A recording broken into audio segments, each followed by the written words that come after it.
প্রচারে বিজেপি প্রার্থী শুভেন্দু অধিকারী ভবানীপুর একেবারে hotspot, high profile, high prestigious জায়গা বলা যায়। সেই ভবানীপুরে ভোটের প্রচারে বিজেপি প্রার্থী শুভেন্দু অধিকারী।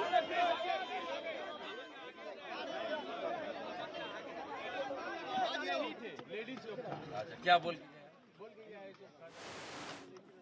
उसका घर का सामने सीसीटीवी लगा भाई, डरना मत, घूमना मत। जय श्री राम, जय श्री राम। हम एकदम से नहीं जीतता दादा, ये बुत जीतता हूं। बस बस बस बस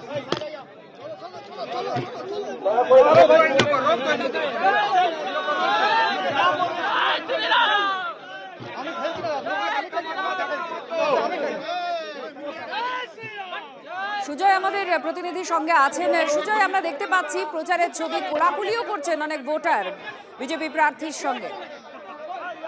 একেবারে দেখো, এই মুহূর্তে আলিপুরের যেটাকে বলা হয় গোপালনগর মোড়, তার ডান দিকে যে সমস্ত বাসিন্দারা রয়েছেন সেখানে তিনি শুভেন্দু অধিকারী রয়েছেন, বিরোধী দল নেতা এবং ভবানীপুর কেন্দ্রে তিনি প্রার্থী, বিজেপি প্রার্থী, এবং এখানে ডোর টু ডোর ক্যাম্পেইন করছেন। মূলত অর্থাৎ বাড়ি বাড়ি যাচ্ছেন, মানুষের সঙ্গে কথা বলছেন, মানুষের সঙ্গে কথা বলে তিনি মূলত কিছু লিফলেট তুলে দেওয়া হচ্ছে।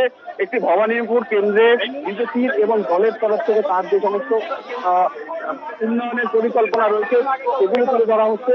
তার পাশাপাশি প্রধানমন্ত্রীর যে চিঠি, সেই চিঠির একটি করে কপি প্রত্যেকের হাতে দেওয়া হচ্ছে। আমরা সরাসরি যে ছবিটা দেখাচ্ছি একেবারে গোপালনগর মোড়েই রয়েছেন। আমরা দেখতে পাচ্ছি শুভেন্দু অধিকারী এবং এখানে যাচ্ছেন, মানুষের সঙ্গে কথা বলছেন, মানুষের যে সমস্ত অভাব অভিযোগ বা মানুষের যে চাহিদা বা তাদের বিজেপির যে পরিকল্পনা এই বিধানসভাকে কেন্দ্র করে সেগুলি তুলে ধরা হচ্ছে, সেগুলি জানানো হচ্ছে মানুষকে। এবং এই সংলগ্ন এলাকায় একাধিক জায়গায় তার যাওয়ার পরিকল্পনা রয়েছে।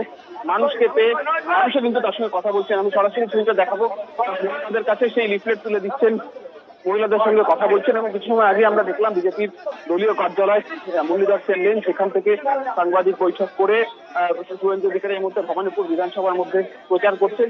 দেখতে পাচ্ছ সরাসরি ছবিতে দেখাচ্ছি যে দলীয় কার্যকর্তা যারা রয়েছেন, মহিলা নেত্রী যারা রয়েছেন, তার পাশাপাশি স্থানীয় মহিলারা যারা রয়েছেন তাদের সঙ্গে কথা বলছেন। তাদের কি কি প্রত্যাশা রয়েছে বিজেপিকে নিয়ে বা শুভেন্দু অধিকারীকে নিয়ে, সেগুলি তিনি জানার বোঝার চেষ্টা করছেন। একেবারে সেইগুলি জেনে একবারে পিন পয়েন্ট মানুষের যে চাহিদাগুলি রয়েছে সেগুলি নিয়ে তিনি প্রচারের দিকে যাচ্ছেন। এবং প্রচুর কার্যকর্তা বিজেপির তরফ থেকে যারা রয়েছেন তারা এখানে উপস্থিত রয়েছেন এই প্রচার। দেখতেও পাচ্ছি এই মুহূর্তে সরাসরি আমরা মিছিলের ছবিও আপনাদের যেমন দেখাচ্ছি, সেখানকার আরো একটি অংশের ছবি দেখাবো। আমাদের প্রতিনিধি কৌস্তব আমাদের সঙ্গে রয়েছেন। কৌস্তব, আমরা দেখছি ভবানীপুরে শুভেন্দু অধিকারী প্রচারে অনেকে কোলাকুলি করছেন, তার সঙ্গে এসে কথা বলছেন। একটু চারপাশের ছবি কি দেখতে পাচ্ছ? আর এই মুহূর্তে ভবানীপুরে প্রচার করছেন আপনি অভিযোগ করছিলেন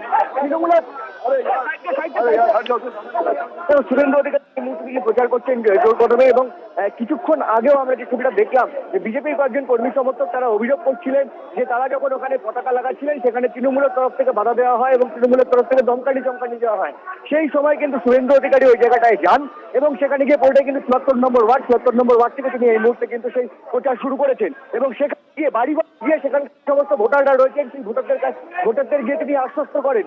এই মুহূর্তে শুভেন্দু অধিকারী সেই ৭৪ নম্বর যে ওয়ার্ড রয়েছে সেখান থেকে কিন্তু তিনি প্রচার চালাচ্ছেন।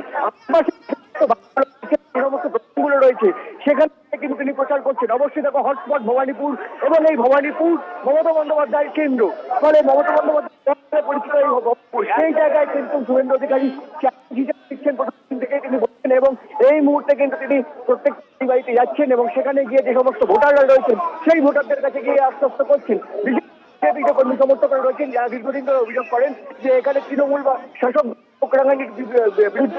দীর্ঘদিন ধরে তারা অভিযোগ করে থাকেন। এবং সেই কারণে কিন্তু সেই সমস্ত বাড়িগুলোকে দিয়ে প্রচারের দিকে নজর রাখো। আমাদের প্রতিনিধিরা দেখাচ্ছেন এই মুহূর্তে সেখানকার ছবি এবং কিছু তথ্যও তুলে ধরছিলেন যে পতাকা লাগানোর সময় বাধা দেওয়া হয় এমন অভিযোগ বিজেপি কর্মীরা শুভেন্দু অধিকারীর কাছে করেন।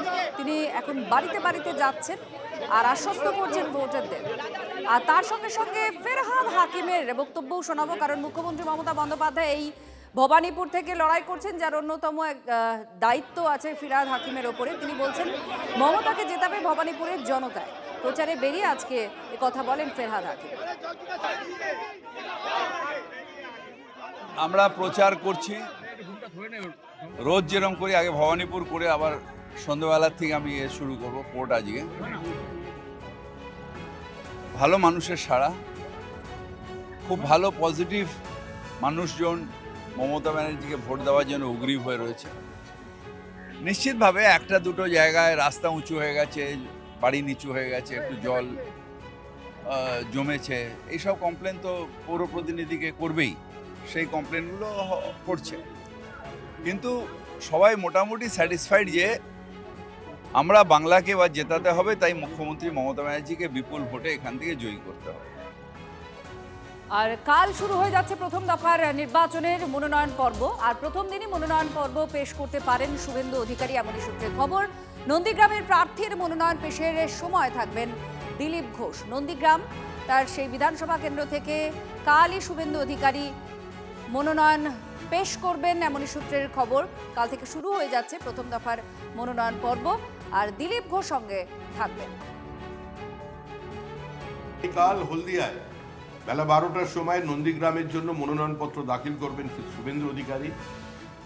মনোনয়ন দাখিল করবার সময় কেন্দ্রীয় মন্ত্রী শ্রী ধর্মেন্দ্র প্রধান, ভারতীয় জনতা পার্টির প্রাক্তন সাংসদ,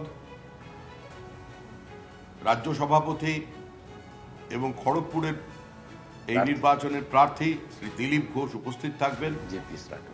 জেপিএস রাঠোর উত্তরপ্রদেশের মন্ত্রী, তিনিও এই অনুষ্ঠানে উপস্থিত থাকবেন। হলদিয়া প্রার্থী তারাও এখানে উপস্থিত থাকবেন। আমি শৃঙ্খলাপরায়ণ দলের একজন কর্মী। আমি মাননীয় রাজ্য সভাপতি, সমগ্র বিজেপি পরিবার, মাননীয় প্রধানমন্ত্রী সহ সংসদীয় বোর্ড প্রত্যেকে যে দায়িত্ব এবং বিশ্বাস রেখেছেন সেটা মর্যাদা রাখার আমি আপ্রাণ চেষ্টা করব। 32টা ফৌজদারি মামলায় আমাকে মমতা বন্দ্যোপাধ্যায়ের পুলিশ অভিযুক্ত করেছেন এবং সব মামলাগুলি 2021-এর 2রা মের পরে থেকে আপনার এজাহার নথিভুক্ত করা, আগের মামলা নয়। অর্থাৎ কিভাবে গণতন্ত্রের সবচেয়ে বড় স্তম্ভ অ্যাসেম্বলি বিলংস টু অপোজিশন, সেটাকে নষ্ট করার চেষ্টা করেছেন।